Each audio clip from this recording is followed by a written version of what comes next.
What's up, everybody? Welcome to the PlayStation Forecast, episode 60. Nice. I am your host, Alex Derrickson. I hope the last 7 days have done you well. I hope maybe you struck gold or found an oil well in your backyard or something like that. But if you didn't and you're here, great. And since you're here, let's talk about what I've been playing. Now, we're in a weird position where codes are starting to come in. I got like 3 codes all at once. I didn't get to any of them. So those are going to be coming over the next couple weeks. But what I did play on that there Wednesday stream was Anthem. You know, this little boy right here. It's just still sitting on the desk. I got the Legion of Dawn edition of Anthem for a cool $10, a cool Hamilton, as the kids say. And my goal was on Wednesday, let's get the fun out of it. Let's get a $10 worth of fun out of it, right? And so that was what we set out to do. Now, I got in there and I was like, okay, this is good. I can see this. I don't care about the lore per se, not really getting into the story, not really feeling it. Gunplay, I thought, was a little stiff. I thought the actual traversal was good. I loved the flying. I don't even want to like understate that by saying I liked it or thought it was okay or thought it was great. I loved it. I love doing that. And I can see where that's like the big selling point. You can see where that focus was done. And that's the whole, like, you know, when you're making a game as a service or making a game that's in a genre that already exists, you can't just stand still, right? That's how you get passed up. So you got to do something different. So BioWare Anthem, they throw in this flying mechanic and it's sick as fuck and it feels good and like everything about it feels good. The gunplay, like I said, it's a little stiff. It's not quite twitchy, but it's not quite like, doesn't quite feel like functional in a way. It feels heavy. Even with like the lighter weapons, it feels heavy. Again, I could not give 2 shits about that story, about what's going on. I got a lot of Andromeda vibes from it, and I don't know if that's an engine based thing where, you know, that's the Frostbite engine kind of doing. Was this done in Frostbite? I'm just assuming it was done in Frostbite. I can't see off the back of the cover. I thought maybe I'd see like the crazy Frostbite graphic. I'm not seeing it. One could assume because it's EA, but I don't remember. So it's, I mean, I think in the 2 hours I played it, somebody asked in the chat, like, how were you feeling about it? And I was like, I'd give it a 6.5 if you were just to be like, hey, surface level. And they were like, yeah, that's about right. Like that's about on par with what everybody else would score, what I'd score, you know, what that person would score and things like that.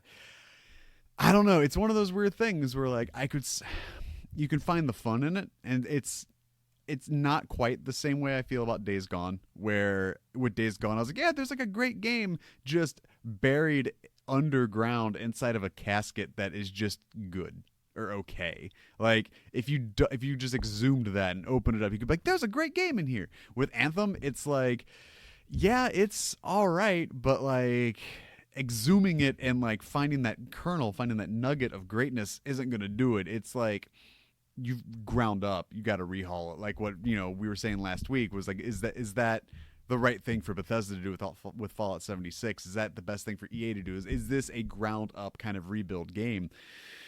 And there's definitely some things missing there. And I talked, I think it was last week, 2 weeks ago, about games that felt like they're made with love, right? They're made with passion, and it feels passionless. It feels like a game that kind of was made in a vacuum, but in like also a loveless vacuum, or like a vacuum that like everybody on the team really loved it, but somehow their soul was sucked out of them, like the basketball and Space Jam. I don't know what went wrong, and I cannot wait to hear that story one day if it ever comes to light. But it's so fascinating to play a game like Anthem And given the pedigree of the developer, the pedigree of the publisher, the scope, the size, like if there's anyone that could have knocked this game out of the park, you would think it'd be BioWare. And you get in there and you get those Andromeda vibes, you get those Dragon Age vibes. But the issue is, and you get the Mass Effect vibes with like the camera and stuff like that. The issue is you're getting stripped down versions of that. You're getting lesser thans. You're getting what feels like a C squad, You're kind of getting in there and you're like, wow, like this, it feels like it's made by fans of games that are better than Anthem. And that's kind of the vibe I get. Is it kind of feels more like a husk of stuff. It's like it's not a project made with love. It's more of a project made with like love for something else, and they're just trying to like, we can match this, we can do this. Hold on, I'm gonna fix the camera real fast because again, this is all good. It's all good. I check it and I check it and I check it, and then I get in there, and what does it do? It shits on me, right? We're just gonna have to roll with this. It's a little darker than I wanted, but we're gonna have to. If you're watching the video version, if you're watching it live, you just saw that. But we're good there. Let's just kick that back over. There we are. Hello.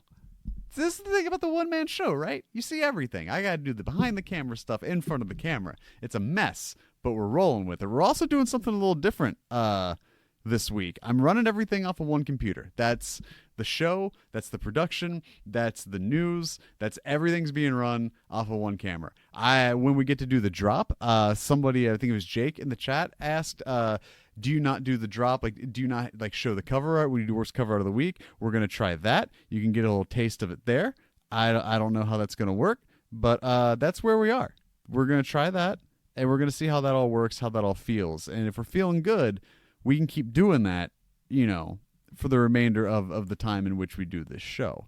The other thing I play is I play a little bit more Battlefront 2. I kind of put that on the back burner when I was trying to find, between Anthem, Battlefront, fucking Yakuza, which I still need to get back into, a couple other games, Bloodborne, Titanfall, like when I'm just kind of doing this mishmash of stuff, this sort of like cornucopia of different games. Battlefront kind of fell to the wayside, so I picked that back up. And I was like, oh, I'll put another 45 minutes, hour into that. I know I'm closer to beating it. I'm definitely more than halfway. I think I have like 4 missions left maybe. And I think each mission's like 20 minutes each, 20, 30. So probably like 2 hours. I'd cap out at what I have left of Battlefront 2.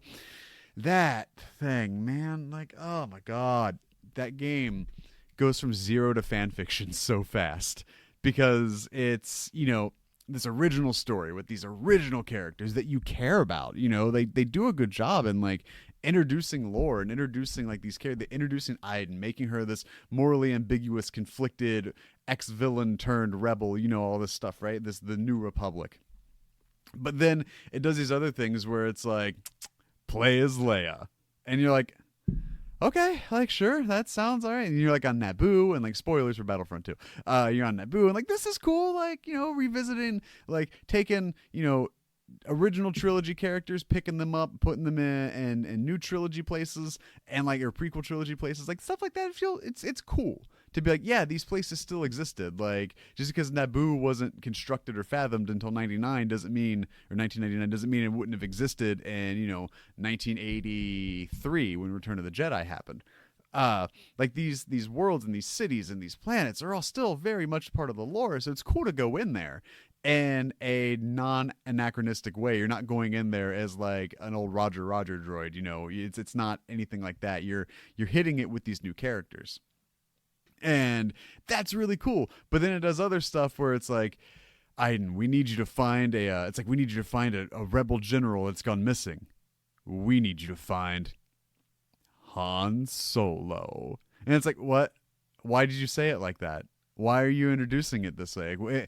Am I, as the player, as the viewer of this, supposed to be like, oh, no? Like, am I stupid? Did I not think Han was going to be in this game? Fucking Luke was already in it. Leia's already in it. Round out the big fucking three. Give me the Paul Pierce of the group, Like, just throw Han in there, but you don't have to introduce it like you're being coy, like you're being cagey or smooth, You're not slipping me a sheet of paper with a number on it trying to get me to guess your salary. Like, you're just be like, hey, Han's missing. Go find Han. It's like, cool. Like, I don't need the gusto, the fanfare. Like, I'm gonna get that when I play as Han, when I see the Falcon, when I do all those things. It's that iconography and those visuals that drive Star Wars. It's the sound that drives Star Wars. It's the characters. But you don't have to sit there and introduce it to me like you're trying to sell me on it. Like, you don't need to sell me on Han Solo. Like, I'm going to be like, cool, I'm playing as Han Solo. This is great. What does the gun feel like? What does the blaster feel like? What's his melee move look like? How does this feel? Where am I? Like, all that stuff. Like, I need that. That's fine. Han's got a beard. Cool. Why not? But, like, just the fact that they're like, you're going to have to go find Luke Skywalker. Like, okay. Like that, and that's how I feel the entire time. Is they say these names like they want you to be like, oh my God. But really, you're just like, cool. Like, all right, why you gotta be like that? So I did the Han mission, died a lot. Did the Leia mission, died a lot. It's still fun. I'm still not a huge fan of the flight in that game. I'm debating if I just want to finish it on the stream on Wednesday. The other thing is, though, is like I said, like a few codes have rolled in, and I kind of want to give some equal time to those since I'm not really making like the gameplay preview videos for YouTube anymore. I really do want to give some light to those, shine a light on those, because I've got Fishing Sim World, which from Dovetail, which made Train Sim World, which is one of the most intricately hilarious games I've ever played. So Fishing Sim World, I'm actually kind of excited to dive in there. Then I got a code for Logjammers, which is in beta right now, I believe, and it's a spiritual successor to Windjammers, but you're doing like the log spins where you're like the strongman contest and you're spinning on the logs and you're throwing like axes and stuff like that to knock the other people off. Like, I want to play that. Like, I love Windjammers, so like a tribute or love letter to Windjammers is right up my alley. Then Wargroove comes out on Tuesday, which I have been dying to play since it hit Switch and Xbox One. Like, there's all this stuff where I'm like, okay, god damn it, like I've got these games I want to play, but then I want to play more Titanfall. I want to finish Battlefront, and it's starting to get to a point where I don't know if I want to do like a bonus stream this week when our schedule this week is fucking madness, and it's trying to balance all that. It's just, it's not good for my anxiety. Is really just what it comes down to. It's just not. I thought about, honest to God, I thought about doing something different with this week's episode and just streaming me playing a game while kind of just loosely talking about the news. I tried to do that at Christmas, and the old laptop just couldn't handle it. So I kind of want to. We'll do this here. We'll talk about this here. If you're listening, if you're watching, however, you are someone that consumes this content, whether it's your first time or your 69th time. I'm at a crossroads with the PlayStation forecast where I don't feel like the show is stale. I like the format. The format's fine. The format works. Y'all listen week in and week out, and I'm eternally grateful. But the problem I have, the problem I'm trying to seek correction with, and this is where you can please, like, I'm all ears when it comes to stuff like this. It doesn't mean I'm gonna take the advice, but I'm always listening. I'm always, you all know me. I'm always trying to improve, trying to build off of something else. This show is kind of built on the backs of stuff like the OG Beyond and PS I Love You, right? Like, I talked about that in episode 1 where I loved that show. I loved those shows. I loved that format. That kind of stuff works for me, like that consistent just segment, and move on.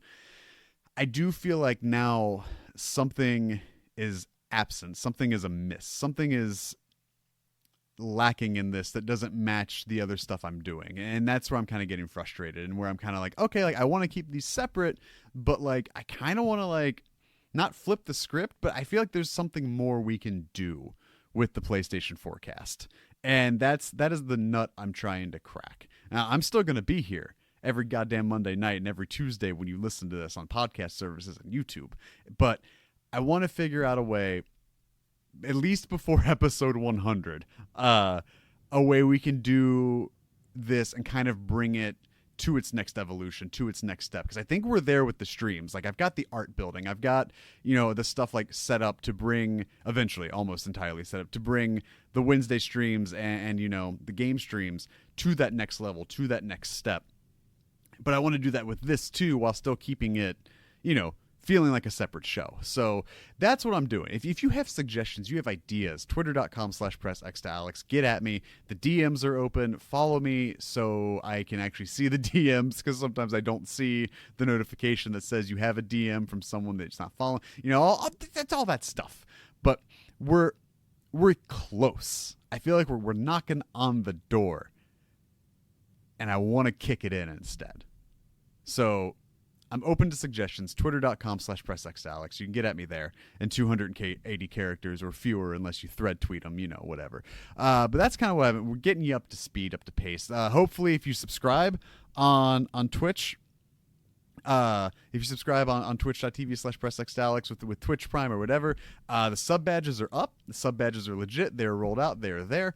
Emotes are pending approval. So hopefully I've got my tier 1, my tier 2, my tier 3 one all submitted. It's up to the powers that be that Twitch. We are just a few subs away from unlocking new ones for each level, and I've got those like ready-made, ready to go. So once those unlock, I can kick those over, get those approved as fast as possible too. So if you don't subscribe and you got that free Twitch Prime sub, toss it my way. Full transparency, I'm going to pocket $2.50 from that. That's going to go towards getting these lights upgraded, so I stop looking like a weird pasty flat green boy, as I apparently do when I look at this here. So we're going to get into this. This is the PlayStation Forecast, and it does come to you live on twitch.tv/pressxtoalex every single Monday, and then the following Tuesday on youtube.com/pressxtoalex and podcast services around the globe. Remember, if you are watching the show live on Twitch, I'm not in the chat. I get in the chat after the show's done. I'll get caught up on the messages and stuff like that. But keep me honest in there, and we'll go through it, and we'll go through it at the end of the show for the post show while I get everything ready for Tuesday. If you don't get to watch the show live, no big deal. Like I said, it does go up on Tuesdays at midnight on youtube.com/pressxtoalex and the podcast service of your choice, except SoundCloud. But if you want to help me get the show on SoundCloud, or help upgrade these lights or these mics, or anything, a better chair. For the love of God. This chair's good, but not for this. You can go to patreon.com/pressxtoalex, or you can subscribe on Twitch. Subscribing on Twitch, I already talked about. That's a small amount of revenue. Patreon.com/pressxtoalex is just at the one tier to rule them all, which is just $1. So for $1 a month /$12 a year, you can help me, kind of keep funneling money into this to keep upgrading stuff, make it a little more conducive and better as I operate out of this small slice of my basement. If you want to get involved in the show, following me on Twitter at twitter.com/pressxtoalex is your best bet. You can get at me with questions, comments, commentaries, concerns, anything like that.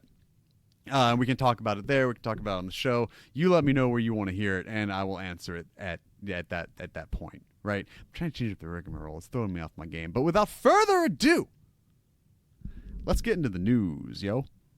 So like I said, we're trying to pull this all off on one computer. I'm going to take a quick little water break, and we're going to start here with the June 2019 NPD numbers. Oh, yeah. All right, this is from Jeff Grubb over at VentureBeat. The game industry is still contracting as the current console generation comes to an end. Hardware sales continue to plummet for Microsoft and Sony, and software sales are essentially flat. That's according to the NPD Group, which today released its June report for video game sales in the United States. Quote, June 2019 tracked spending across video game hardware, software, accessories, and game cards reached $959 million, NPD analyst Matt Piscatella said. That's 13% lower than a year ago. All categories of spending declined, end quote. Total video game sales for June was $959 million, which is down 13% from last year at $1.1 billion. Hardware was at $235 million, down 33% from $350 million.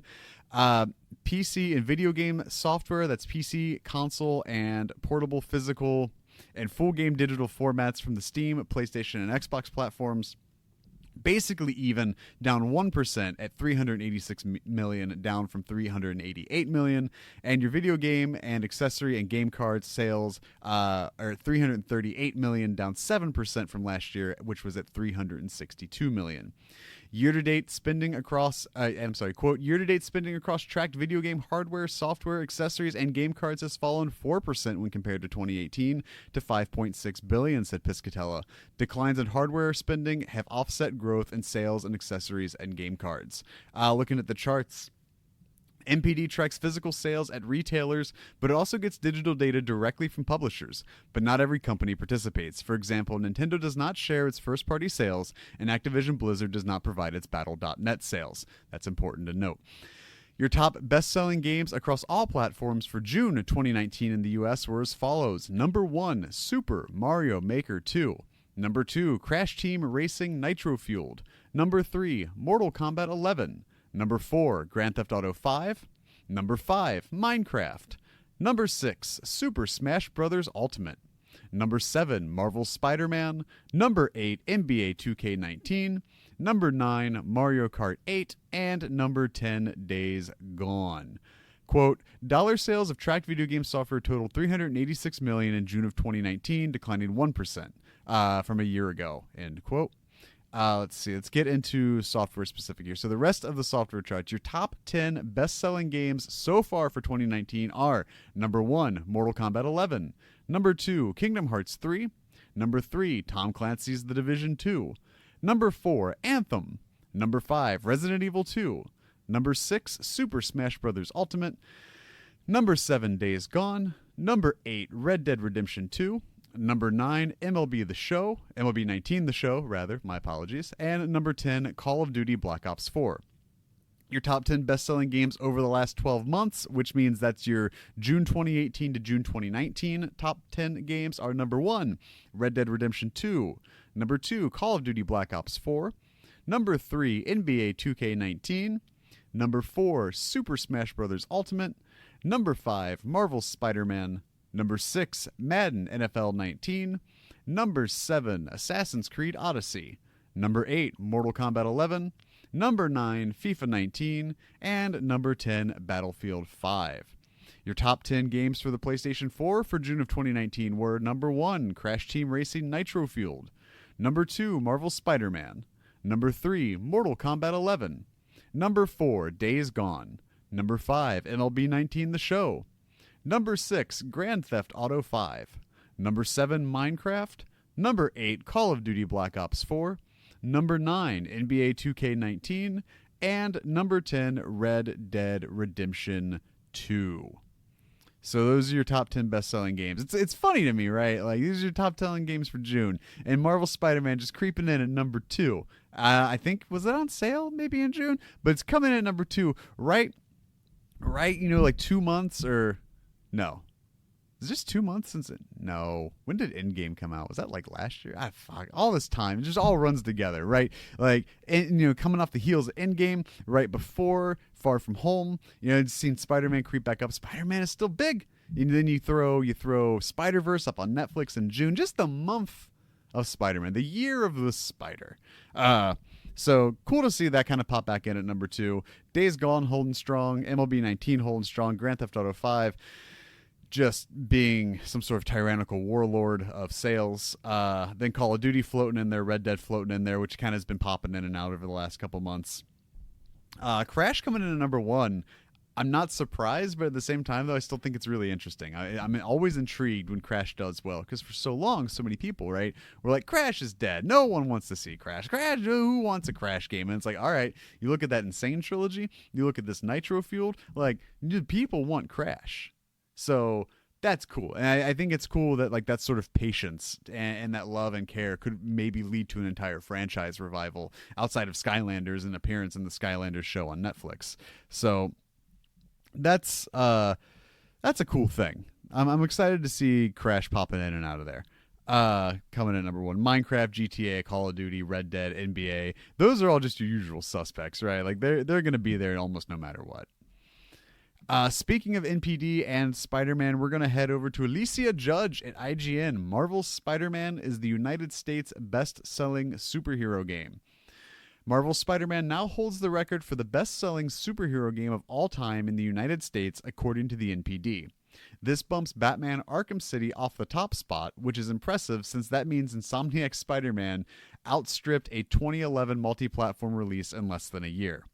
The stats were released in a tweet by Matt Piscatella, an analyst at NPD who tracks video games. Now, real fast, I say this every time we do NPD. If you are not following Matt Piscatella on Twitter, at Matt with 1 T, M-A-T, Piscatella with 2 L's, follow Matt Piscatella for all that good game sales news. Plus, he's a big Padres fan, likes MLB, plays the show a lot. So follow Matt, because the stuff he puts up is interesting. And this chart stemmed from him actually putting up a tweet just like, who wants really esoteric and very specific, weird, unusual sales data? And people were just making requests like, what's the best-selling Game Boy? What are the best-selling handhelds? What are the best-selling handheld games of all time? What's the best-selling JRPG? And someone was like, best-selling superhero game. So we're just going to look at this real fast. So this is U.S. Lifetime Top 10 Best-Selling Superhero Games, physical and full game digital for publishers in the Digital Leader panel, ranked on dollar sales. That's a mouthful. Number 1, Marvel's Spider-Man. Number 2, Batman Arkham City. Number 3, Batman Arkham Knight. Number 4, Lego Batman. Number 5, Lego Marvel Superheroes. Number 6, Spider-Man the Movie. Number 7, Spider-Man the Movie 2. Number 8, Injustice Gods Among Us. Number 9, Batman Arkham Asylum. And number 10, Injustice 2. Alicia continues with the article. The table doesn't reveal the exact figures of just how far ahead Spider-Man is compared to Arkham City, nor the exact timing of when it took the lead. Though the data seems to have been pulled in May of 2019, it's also important to note this data has been mined from U.S. sales only, meaning the global picture could be quite different. Still, it's another accolade during a year of commercial and critical success for the web-slinger. During its first 3 days on shelves, the game sold over 3.3 million copies, making it the fastest-selling PlayStation exclusive ever. Quote, at its core, Insomniac Games' new adventure strives and makes you feel like Spider-Man, and thankfully Marvel's Spider-Man on PS4 succeeds at nearly every swing across. It's from the review. It's from IGN's review. Still, Spider-Man may have beaten Batman in sales race, but the Caped Crusader had the last laugh after winning a place on the Hollywood Walk of Fame. Boo. Not kidding. Congratulations, Batman. I threw that in here because I thought it was interesting. One, it's salient to PlayStation, right? We're talking PlayStation exclusives, the success of Spider-Man. It's being number 2 in June. Now the best-selling superhero game of all time. Data mining U.S. stuff back to, God knows when. Just interesting that, in under a year, right? In 9 months, right? It came out in September of last year. It's July, so 10 months. And slightly under 10 months, it is outsold games that are, 8+ years old. There is some running themes here. You got Spider-Man, Batman, Batman, Batman, Marvel, Spider-Man, Spider-Man, DC, Batman, DC. Just looking at this, it cracks me up because out of these, 1, 2, 3, 4, 5, 6, 7 are Warner Brothers Interactive published games. So the only ones that weren't were Marvel, Spider-Man, and then Spider-Man the Movie and Spider-Man the Movie 2.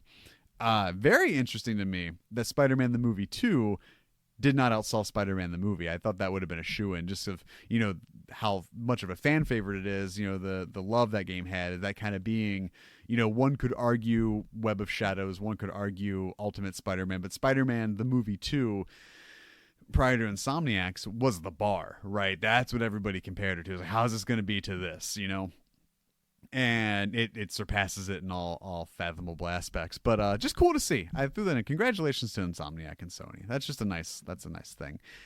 You're going to find a running theme in the news this week, and that most of it's being pulled from IGN or the PlayStation blog. It's not by design. That's just how this ended up. We're sticking with IGN right now, though. This is from Adam Bankhurst, where, surprising no one, Marvel's Avengers footage leaks from San Diego Comic-Con. Attendees of the San Diego Comic-Con 2019 Marvel Games panel were treated to an early look of Square Enix's Avengers game, and, surprising no one, the footage is leaked. The early footage was only meant for those in the room, although Crystal Dynamics did confirm that it will be released to the general public a week after Gamescom this August. However, not everyone obeyed the rules, and grainy footage taken on cell phones has leaked to the internet at large. The footage shows Thor, Iron Man, and Hulk gameplay as they fight on and around the Golden Gate Bridge in San Francisco during the A-Day celebration, which was mostly the same demo shown behind closed doors at E3 2019. Many around the internet have reacted either positively or negatively to the footage, and many have questioned Square Enix's promotional plan and why it refuses to show the gameplay when it being leaked is near inevitable. Josh Devison praised the footage and compares the gameplay to God of War, Anthem, and, quote, giant rampages. Josh's tweet says, quote, I watched Marvel's Avengers game debut gameplay footage leaks shown at San Diego Comic-Con 2019 panel. More than one person managed to record there and upload. Looking good. Thor combat is like Kratos in God of War. Iron Man combat is like Anthem. Hulk combat is just giant rampages. Alvis Cardi's, quote, hype levels through the roof, end quote, and even though it wasn't shown in the latest leak, he loved the look of Captain America's combat and hopes to see some X-Men added to the game. Don't hold your fucking breath there, all right? That's not in the article. That's just me talking. Al's tweet says, after watching the leak Avengers game demo, my hype levels through the roof. I have high hopes for this game, and it looks like it will deliver. It's going to be so fun trying out all the different playstyles of the heroes. Cap's combat looks perfect. I can't wait to see how Doctor Strange plays. I wonder if they plan on adding any X-Men characters to the game for multiplayer mode. I would love to play as Beast, but that's a pipe dream. Goddamn right it is. While Gary Davenport thinks the game may turn out all right, he can't understand how terrible Square Enix's promotional campaign has been. Gary's tweet says, they're going to wait an entire month before officially releasing gameplay footage from the Avengers game, even after leaks and the response it got at E3. Maybe the actual game will be decent, but the promotional campaign has been nothing short of an embarrassing disaster. Marvel's Avengers will be released on PS4, Xbox One, PC, and Stadia on May 15th, 2020. I kind of want to hit on what Gary said there, where the promotional campaign for this game is being a disaster. I tend to agree, and I don't like hyperbole. I'm not one to typically get hyperbolic. I try to keep everything in check, because if I say I love something, or if I say something's great, like that changes the scale and the meaning of the word, right? I can't sit there and say, oh, this water is great, but so the 5 different beers are great. These lights are great. Like not everything can be great, right?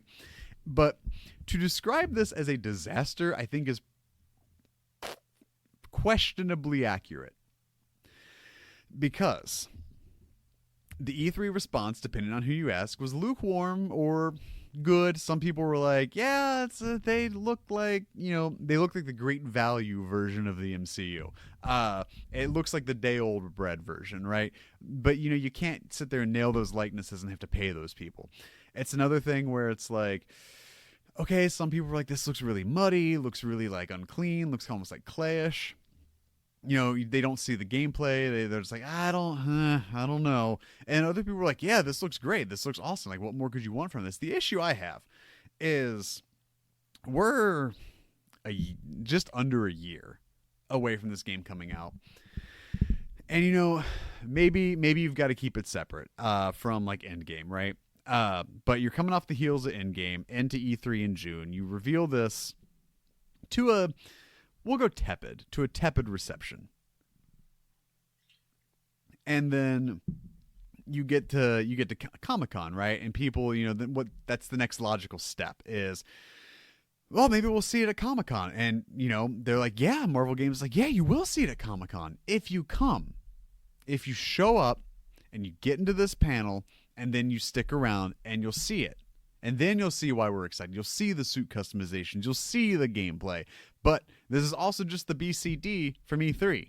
So you're like, okay, and then so if you go back, listen to post E3 stuff, you hear different people talk about that behind the closed doors demo where they're still just, expressing their feelings towards it further, being either like, yeah, I thought it looked fine, or like, yeah, I don't know how this is going to work, or to be like, that was not a good showing.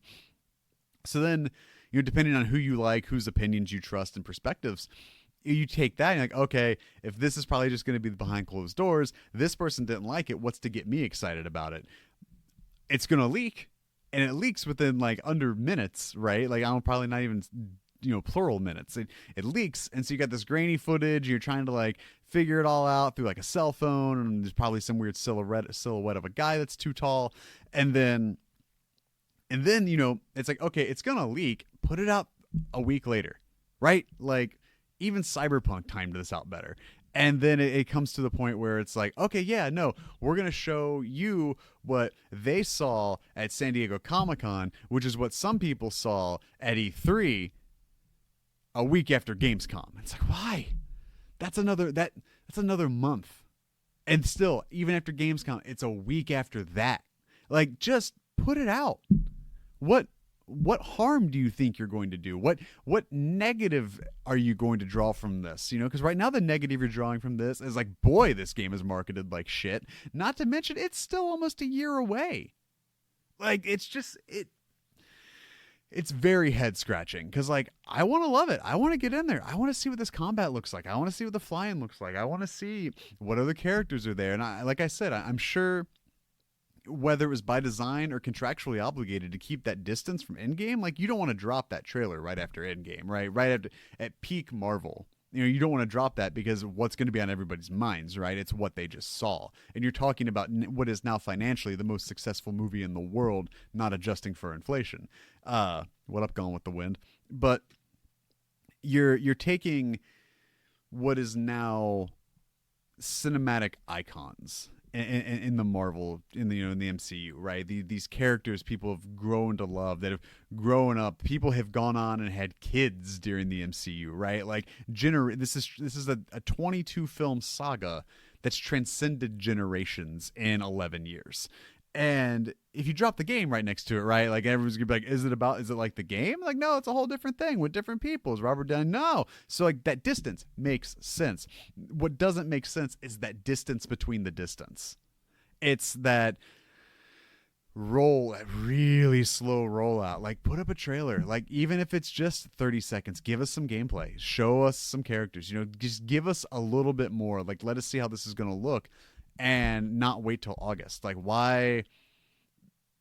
I'm not saying to say hurry up and wait, but, like, why not? Like, what do you have to lose from that? Because guess what's going to happen is people can see this trailer. So let's say worst case scenario, you watch the trailer the week after Gamescom, and you're like, I'm still not sold on that game. Guess what? You still have till May to fix that. You still have until May to sell that person on that game, to go back in and be like, hey, guess what? Like, you didn't like this. How about this part? This part's cool, right? And they might be like, yeah, that's a cool part, right? I'm going to buy the Avengers game. And then that's worst case scenario is the person that doesn't want to buy it in August doesn't want to buy it in May. Just show me something. Let me stoke the fire just a little bit. Just like, just that's all. That's all. We're all riding this Phase 4 hype right now. Why not just stack the game on top of it? Just cherry. Because guess what? Again, if I see that gameplay demo and I'm like, I don't know. Guess what? They still have till May, and they're still making a Blade movie. So, like, I have plenty of other good news to fall back on before I'm even sitting there like, I don't know if they're going to get that game fixed in 10 months. It's like, are you kidding me? Like, come on. You're strapping the Avengers name on a video game for the first time. Like, since Marvel Ultimate Alliance, I guess technically, but that's still not an Avengers game per se. This is a seminal moment for Crystal Dynamics. This is a seminal moment for Square. This is an IP and a license that I think almost any publisher and developer under the sun would want their name on. Slow burn that hype, but, like, get it out there because you've got plenty of time. I don't get it. I do think that it's messy. It's a little sloppy, but they're doing their own thing. I don't think it's working. Let me know if you're watching the video. Let me know in the comments below, and be sure to subscribe and hit that bell. Anyways, we're gonna move to the next news.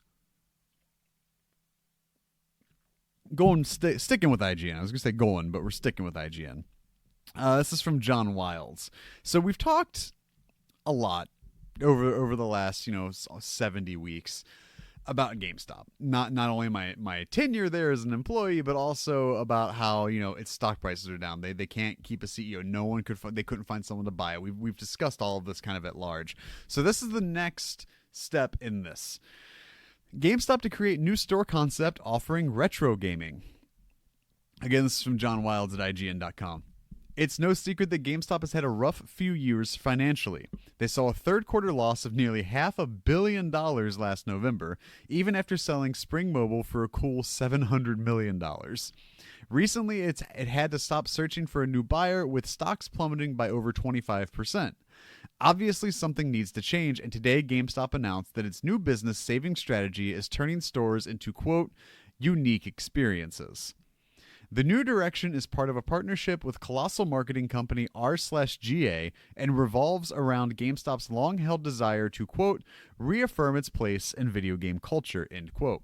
Quote, together, GameStop and r/GA are developing and piloting new and streamlined physical store concepts, introducing new ways for gamers to try new titles before they buy them, read the announcement before going on to say that unique store concepts that offer things like, quote, competitive sessions and homegrown e-leagues to locations that sell strictly retro gaming software and hardware, end quote, are just some of the ideas that they're going to trial in new concept stores. GameStop wants to create a place to have local video game competitions or somewhere for the gamers to sit in front of decent CRT TV as well. Some of these options are pretty hard to come by in most towns, so it's hoping to capitalize on those to find new streams of revenue in a world constantly shifting towards a digital future. So, naturally, I have thoughts on this, right? Why wouldn't I? I worked there. I have friends there. I have people I consider family still work there. I talk about that every time I talk about GameStop. Like, full disclosure, some of my best friends on earth work for that company. And so, like, naturally, I don't want them to lose their jobs. Like, I want this company to rebound. I spent almost a decade as one of their employees. Like, you never want to see something like with such a large footprint leave. I don't, and even as an employee, I didn't always agree with their practices, with their ideas. I thought some of it was a little loosey-goosey, a little fly-by-night. I thought some of the stuff, when you get into more of a regional level, more of a district level, there was some stuff that was said or some tossed around. I'm not going to disclose it. I'm not going to name names. Where I sat there and, like, I would read an email and be like, I'm not doing that. Like, no. Like, that's not cool. So, in a way, we can't ignore the fact that GameStop's dug their own grave. I don't think we can ignore. We can't sit there and talk about that without being like, yeah, I mean, they also did this to themselves. They didn't do anything to prepare for a digital space. They did their best with their, point of sale activated card racks and things like that, and trying to encourage digital attachments for the employees and the sales and stuff like that. The problem is, and a lot of people have talked about this, it's one, when your profit is entirely based around circumventing other retailers, which in turn is circumventing the publisher, which is in turn circumventing the developer. When your entire profit margin is dictated from a corporate aspect, stiffing the people that make the product you sell, that's not good. Like, should used games have maybe better revenue sharing with the developer, with the publisher? Yeah. Like, yeah, come on. Like, there's, under no circumstance should you pay $60 for a game, get $30 for it in-store credit, so you can flip that $30 for another game. Like, yeah, it's all, the whole trade program is designed to get you to buy pre-owned, like, full stop. Now, it's a thing that when you buy pre-owned, you get a $60 game that's pre-owned for $55, but you have the discount card, so it's $48. You're saving $12 max. That $48, you figure GameStop paid, we'll say the GameStop paid $30 for that game. They sell it, you pay $48 for it, best case scenario. They pocket $18. What's to say they pocket $12 and $6 of that goes back to Activision, to Sony Santa Monica, to EA, to whatever, right? And yeah, like, if you're sitting on an individual sale, be like, hey EA, we cut you a check for $6 for this pre-owned copy of Battlefield 2 we sold. $6 isn't a lot, but if you're moving 32, 40, 50 Battlefront 2s in and out of your store, right? Like, come on, there's something to be said there. It's damaging relationships with your GameStop built its entire back on biting the hand that fed them, first off. So, like I said, the grave being dug is unavoidable. The things that he can do to fix it, I think some of it's too far gone. We can sit there and spout proverbs and say the best time to plant a tree was 20 years ago, the next best time's today, right? The issue is GameStop, I think these ideas, these little like, mind palace sessions that they're doing,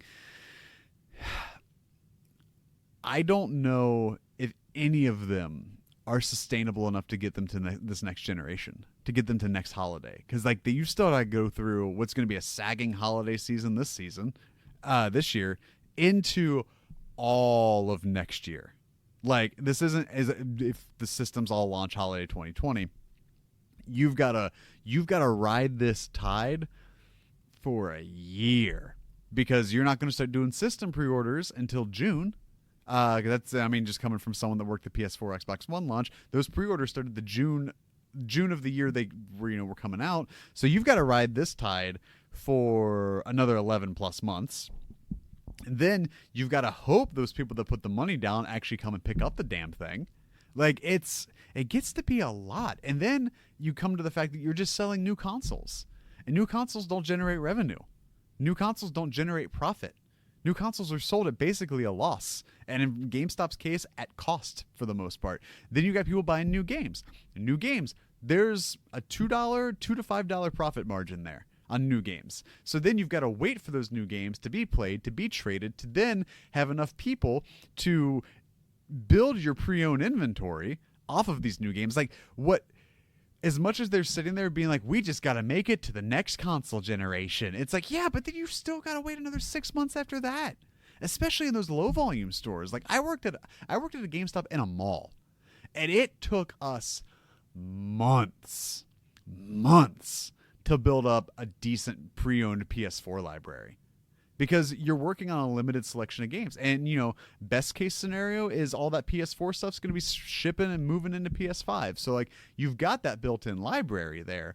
But I don't think come holiday 2020, Joe Schmo from Des Moines is going to be walking in and being like, yeah, let me go ahead and get a PS5, NBA 2K21, and The Order 1886, and Anthem, and Destiny. You're like, well, this is just a mixed bag of a sale, Like, where's the profit coming from? Like, not everybody's going to be like that, and you can't drive everybody to be like that. So let's look at this retro store idea. I tweeted that I thought, despite the fact retro is a niche audience, it is niche as hell, and you can't ignore that. You take that, and you've got, first off, you've got to build an inventory. You've got to have a sustainable warehouse. I know they sell retro games on, through their warehouse on GameStop.com, but, like, how far back are you counting retro? And then where are you going to get those? Because the further you move away from stuff like Combat and Defender and Missile Command, the harder it is to find those games. The harder it is, to build an inventory of 26, Atari 26, 52, 7800 games. The harder it is to build off of a Master System library, the harder it is to get good quality NES games on top of that to sell them at a fair price. Because if you're going in, guns blazing from pricecharting.com, you're gonna get fucked in some regards. Like, no one's gonna sit there and be like, hey, how much is that copy of Paper Mario? And you're like, $60. And you're like, why would I do that? Like, no, I don't want Paper Mario that bad. I'd rather find some schmuck at a flea market that doesn't know what he's got, It's a dice roll. But the issue is when I left 5 years ago, you could kind of see the writing on the wall. You could see that I felt I was working for a company that, even though they wouldn't say it, they were a little scared.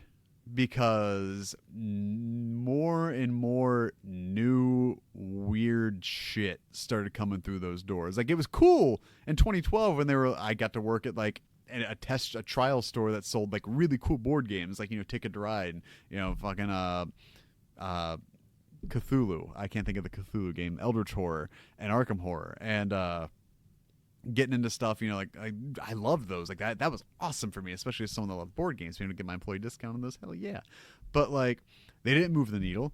And again, what's the markup on those? So then you get into collectibles. You start getting into the Funko Pops, and you're kind of capitalizing on these niches, and you're hoping there's a niche within a niche that you have the one super diehard Golden Girls fan shopping at your store that's just going to swoop them all off the shelf. But if most of your profit, like a lot of these stores are, most of the profits are being driven from toys and collectibles now. Now, the issue is that GameStop corporate's going to see those numbers and be like, hey, this store is making, out of all of its profit, 60% of it's coming from toys and collectibles. We need to ship them more toys and collectibles. The problem is, most of these GameStops that were built really any time before like 2011 are like 700 square feet or like 200 square feet. They're just these tiny little shacks. And a quarter or a third of them's already being consumed by a back room, or like there was a store that I used to go over and help where the back room was bigger than the store. Like there's been times I've worked at a store that shared a strip center with another business that maybe did 1% of the foot traffic we had, but their space was like 4 times the size. And when they closed up shop and moved out, we were like, hey, can we have like 10 feet of the store? And they're like, no.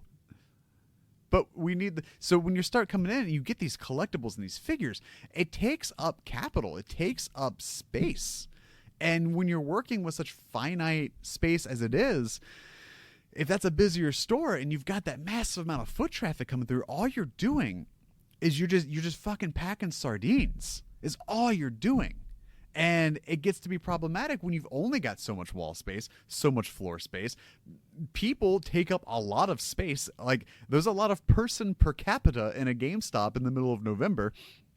So you've got that, you've got limited foot traffic. You're just gonna have a line spilling out of the door and someone's gonna knock over your shit. Like it's these ideas that are just 10, 11, 12, 18% thought out. And they just try to sell you to be like, no, we've already thought it through. It's like, okay, well, like, how are you going to build up an SNES library when the SNES games you can take and trade, you only give like $1 for? Like, where are these games coming from? Are you going to buy out the mom and pop inventories? Are you going to buy out flea market inventories? How are you going to guarantee all these games work? How are you going to, like, it's such a weird risk. And then you want to sit there and make these quasi strip center pocket arcades to be like, yeah, come in and play the retro consoles on the CRT, or we've got this stuff. Like, honest to God, I'm just gonna sit there, no business degree, no business talking about business. Let's be real. This was what I said in 2012. GameStop should have focused more on digital. That's that. We can't do anything about that. But they could have taken the time, maybe made a comic store. Peak during like right before like peak Zeitgeist Marvel, Zeitgeist DC, right? Make a corporate buy, sell, trade comic shop. You could do that. You run that same model just on something else. Maybe GameStop could get into the barcade business, like there's things they could do that just, what they should be working on is getting money out of one person multiple times. So like, open up we'll say a barcade. GameStop makes a barcade, right? And then you've got all the games that are open to the public, they can play them, whatever, but then you're generating revenue off of drinks, which is high markup. You're generating revenue off of food, which is high markup. You're generating revenue elsewhere to help that you can then funnel into your core business and help build that inventory, help do that kind of stuff. They're so focused on, based off this article and kind of these announcements, they're focused on trying to find that golden egg. They're focused on trying to analyze and find like, okay, what if it's this? And they're just basically like opening up rent-to-own stores and check cashing places. Like at this stage, they might as well just try that. But I think if they were to make some sort of setup, some sort of standalone thing, maybe even avoid the GameStop branding from it, like try to sell it as its own separate thing, the same way they kind of handled EB Games as a separate entity, the same way they handled Funkoland as a separate entity when they picked all that stuff from Babbage's. It's I think the best idea is finding a way to get people in the door and then get their money multiple times over in one trip, as opposed to being like $36, thanks. Like, hit him with that $8 drink. But that $36 says like, hey, $36 for the 2 games that, cost us $25 to get in here. So we pocketed $11 off of you. But if you're sitting there and like, hey, we've got this cocktail that we sell for $5, it costs like, 75 cents to make, $1 to make, whatever. You got draft beer, you got all this stuff like that. Like, I don't know what it would take to get a liquor license and all that other noise, but like if you started making niche, like just get into the corporate barcade business. Like I don't, and then you can sell stuff at low cost, high markup, still keep that games motif, and then like I said, you're getting money from people multiple times over in one trip, and then they're still going to want to come back and do the same thing again. Like there's things they could do that I think are far more interesting, far more intuitive, and far more not necessarily inventive, but at least profitable. I don't want to stick too long on that. I could go for days about what I think GameStop could do. We're going to move on. We're heading over to VG 24/7. Monster Hunter Worlds shipped $13 million. Capcom is giving away free stuff in game. This is from Sharif Saeed. Monster Hunter World continues to ship new units, and Capcom is once again celebrating alongside fans. Capcom today has announced that Monster Hunter World has now shipped 13 million units on all platforms worldwide since its introduction in January last year. This major new milestone puts World further ahead of all other games in Capcom's catalog as far as sales. The closest, by Capcom's own estimates, is Resident Evil 5 at 7.5 million copies. As it tends to do, the publisher is celebrating by offering all players a special items pack. This freebie will be available to anyone who logs in on any platform between July 25th and August 29th. Monster Hunter World players should be familiar with the daily login bonuses, and this new pack will be delivered in the same way. It includes 1 attack jewel, 13 appreciation tickets, 13 silver eggs, 3 gold wyvern print, and 3 heavy armor spheres. So congratulations to Capcom and Monster Hunter World being the best-selling game that Capcom's ever put together. So over at the PlayStation blog, David Bull, the global brand manager for SIEA, has an article up about some Death Stranding details from Comic-Con. We've got the cover art. We've got a pretty sick-looking steelbook, I'm not going to lie. The collectible steelbook is included in the Death Stranding Special Edition, $69.99 US, and the Death Stranding Collector's Edition, which is $199 US, and comes with the shell baby. Hideo Kojima was joined by a panel of renowned film director Nicholas Winding Refn, who has a special guest appearance in Death Stranding as the character Heartman. The two discussed their approach to narrative, their inspiration as creators, and what excites them about the future of entertainment. Mr. Kojima also shared a short clip from the game featuring Heartman and shed some light on his role. There's still a lot to learn about Heartman and what role he'll play in Sam's journey, but in signature Hideo Kojima style, you can bet an engaging story like no other awaits when the game comes out November 8th. So let me see. We're gonna test drive. We're gonna test drive this real fast. If this worked and you're watching the video version, you should be able to see the PS4 cover art for Death Stranding. We're gonna scroll down a little further and show you off the steelbook. So that's coming in the collector's edition and the special edition of the game. Hopefully that worked out. I can't see it because if I minimize the screen, my screen will go nuts. OBS doesn't like that. Couple other just PlayStation blog posts I just wanted to highlight. There's one from Ryan Payton, the director at Camouflage, talking about Iron Man VR and how they worked on the flying, including momentum, bumpers, suit settings, and things like that. It's a really interesting read. I don't want to take the click away from that. So check that out. And then there's also a article from Nicholas Doucette, creative director at Sony Computer Entertainment Japan, talking about Astrobot Rescue Mission, which was my third favorite game of last year. What I thought was the third best game of last year, rather. So check that out because it talks about different like level reshuffling and things like that, and stuff they changed and moved around from the development cycle of Astrobot. In terms of new games and content and dates, we're pulling this from Eurogamer from Tom Phillips. EA has quietly began what looks like a Plants vs. Zombies Garden Warfare 3 alpha. EA sent out a playtest invite for a new third Plants vs. Zombies shooter made by the Garden Warfare team. Currently codenamed Picnic, the game has yet to be officially announced as PVZ3, but it doesn't take too much to connect the dots. So that's going on. MLB The Show 19 has introduced the Iron Horse Lou Gehrig. So this is from Doug Cloven, the social media strategist for MLB The Show. A new free update is available for download. In MLB The Show 19, for the 5th inning program, you get to choose from 3 new 99-player rewards, including Legend Lou Gehrig. There's new challenges in single-player conquest mode and in the multiplayer ranked seasons. There's new rewards to grab like Diamond Choice Packs and new moments to relive some of the most notable baseball memories spanning across the last century. New players added are New York Yankees Signature Series Lou Gehrig, a Blue Jays Signature Series Josh Donaldson, a Signature Series Bob Gibson from the Cardinals, as well as you can earn program stars by playing the games in Diamond Dynasty, completing daily missions, completing all goals in the new 5th inning conquest map, and complete 5th inning moments.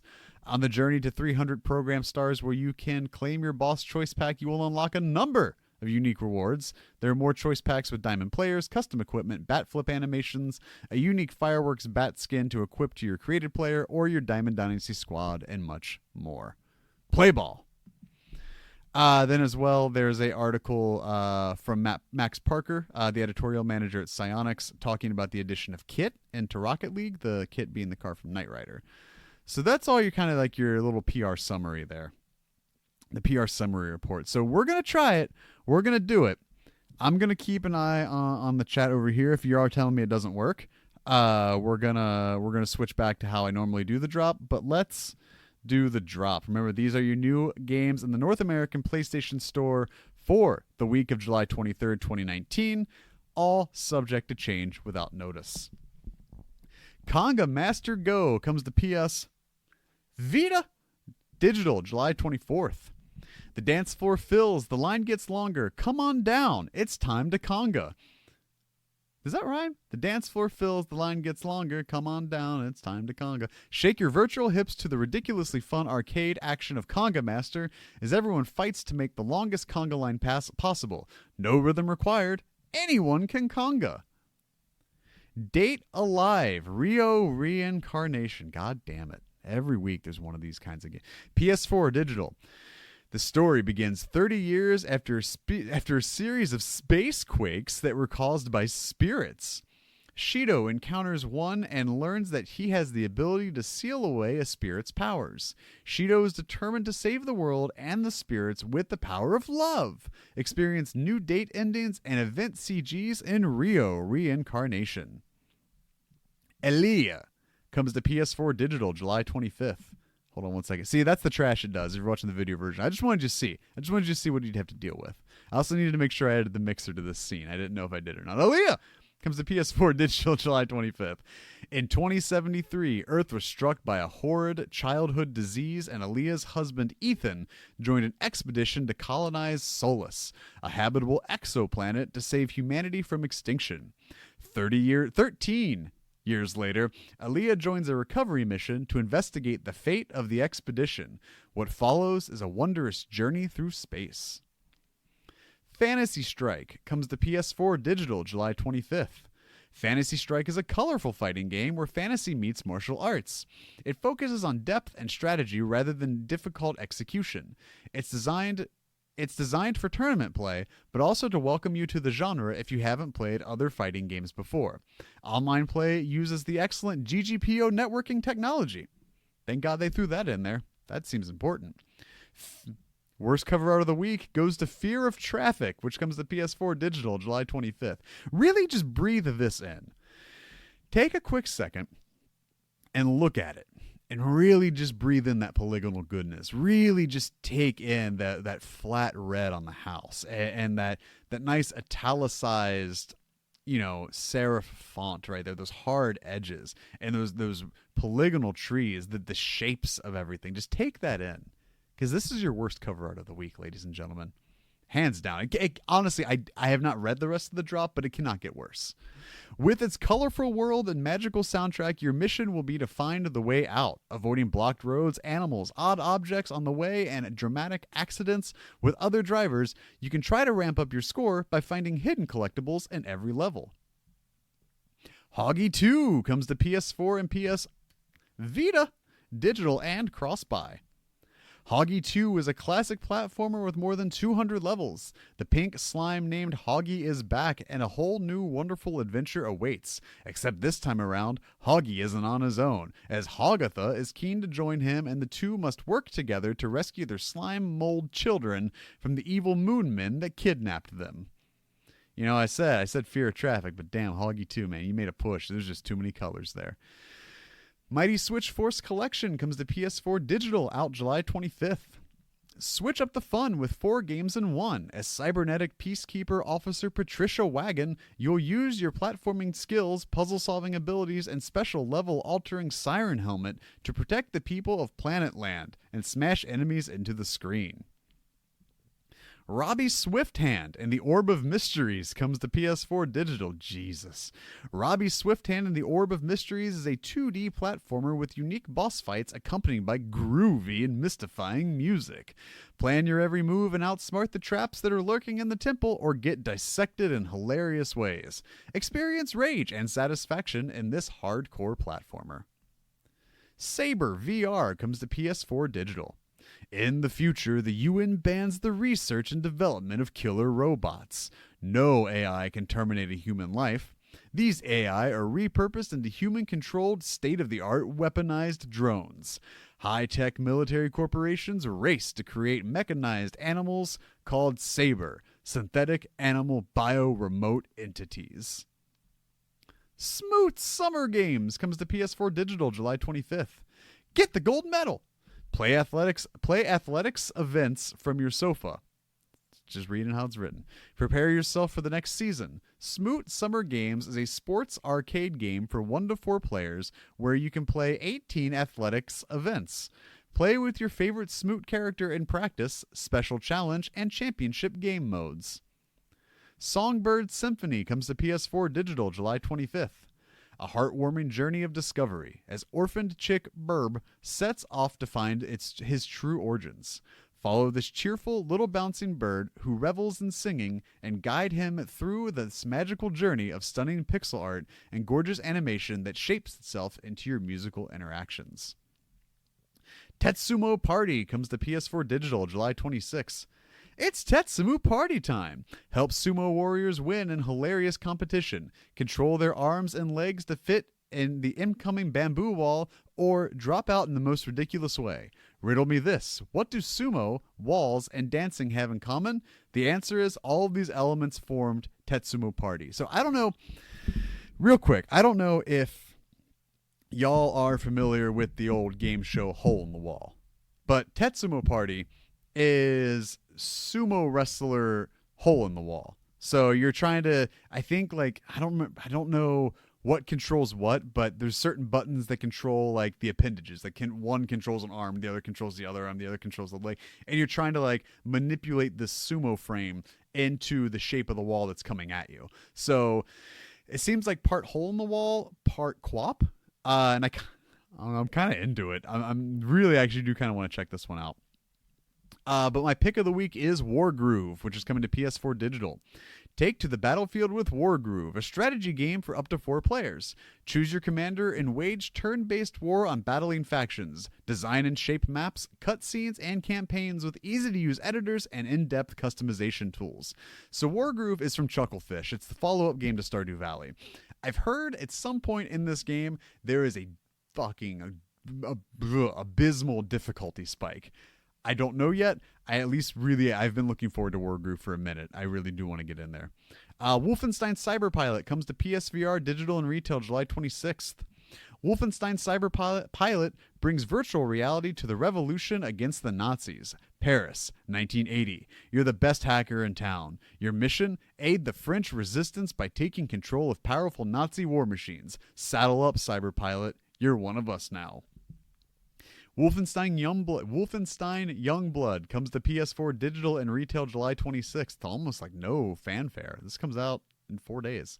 Wolfenstein Youngblood is the first modern co-op Wolfenstein adventure. 19 years after the events of Wolfenstein 2, BJ's twins, Jess and Soph Blaskowitz, are forced into action. Wolfenstein Youngbloods features the most open-ended Wolfenstein experience to date, and those are your new releases for this week. Which brings us to trophy time. Remember, trophy time is a part of the show where I try to get you from 0 to 100 on a game as fast as possible, because let's all realize that time is fleeting. So why not try to just get some cheap plats, you know? Got a few I'm very interested in, actually. Just want to pop off here. I don't remember what I said last week's was, right? Was it Moki Moki Boy? There's another Paugi game, just a heads up. Y'all know the rule. I don't check the Paugi games. You wait for the guide, then you get the platinum. That's how you do that. Yeah, because we talked Captain Cat last week too. So Moki Moki Boy, I think, was the one that I got into an Etherborn, maybe. I don't remember entirely off the top of my head, but I did pull. First one was a Conga Master Go, which is that Vita game we just talked about. It's got 34 bronze, 8 silver, 3 gold, and a platinum. Currently, a lot of people got, or not a lot of people, however many people have this game already, have a handful of the trophies. So we're going to look at the difficult ones. So there are a few here that are at 0%. And assuming those are probably the more difficult ones. Unlock all characters is one that's at 0. Unlock Pelvis, unlock Bernard, unlock Laverne, unlock Paris. So it's just the character unlocks. Yeah, it's just the only thing that's holding this person back from the platinum is unlocking the rest of the characters. Other than that, it's just clearing levels. So depending on what you have to do to unlock the characters, this should be a pretty easy platinum for you. So check out Conga Master Go if you're looking for easy plats. Next one I pulled is Smoot's Summer Games, which has 20 bronze, 19 silver, 2 gold, and a platinum. Currently sitting at a 0%. It's got 0% on PSN profiles, a 100% on the PlayStation Network. So participate in your first event, win various championships. That's actually just a lot of it. It's just winning the championships in the different events and setting world records. Yep, that's pretty much it. And then defeating all the events on the different editions. Bronze, silver, and gold. So that one doesn't seem too bad. It might be a little time consuming. I couldn't tell you, but it seems like definitely achievable. The next one I pulled, I don't know what it's about. It's called the Tower of Beatrice. It has 0 bronze, 3 silver, 10 gold, and a platinum.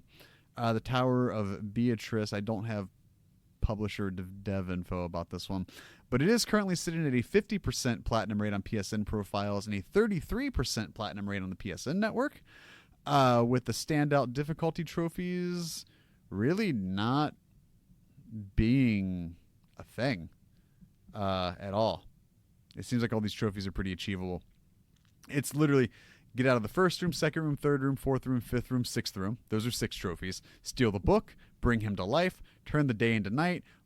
There's one that's just called With Raspberry Leaf. Feed the chest, open the door second time, defeat him. That's it. Those are your trophies. So if this is like a 2-hour game, you could probably do this all in one sitting. So Tower of Beatrice is another one. I feel like we picked Moki Moki Boy. Yeah, because this is a Ratalika game. So you could probably knock this one out in like 20 minutes. It's all golds and a platinum. So I'm not going to get back into that one. Like I said, there's some Palgi games that are out, at least trophy list-wise. You can check out, get those easy ones once those guides are up. But I would say your easy platinums for this week are Conga Master Go, the Tower of Beatrice, when that ever comes out, and maybe Smooth Summer Games. So there's like 3 feasibly easy platinums you can get this time around. So that's pretty cool. That's into Trophy Talk. That's the last segment of the show. So for the 69th week, thank you for joining me for the PlayStation Forecast. Remember, if you like this content, you like the stuff I'm doing, you can follow me on Twitch. You can subscribe on YouTube, subscribe on Twitch. If you've got Twitch Prime, you get 1 free sub a month. You can toss it my way, get you all the emotes once they're approved, and everything like that. Remember, you can follow the show. Follow me on Twitter at twitter.com/PressXDalex. If you want to support the show in a non-denominational, non-financial way, the best thing you can do is just share it. You know, I say that every week. Just if you've listened to it on Apple Podcasts, hit the 5 stars, write a quick little review. That stuff helps. Subscribing on YouTube helps. Following on Twitch helps. Coming in, checking out the Wednesday streams if you got nothing else to do. That helps too. All that stuff goes a long way into helping this grow. We've been doing this now for over a year. and I can't believe it. And I'm not going anywhere. Like I said, I feel like the show might be at a crossroads, but I'm not. Nah. Y'all are going to have to try a lot fucking harder to get rid of me. But I will see you on Wednesday for God knows what. Until next time, thanks for listening. Thanks for watching. I love you. I'll see you next time. Do the thing.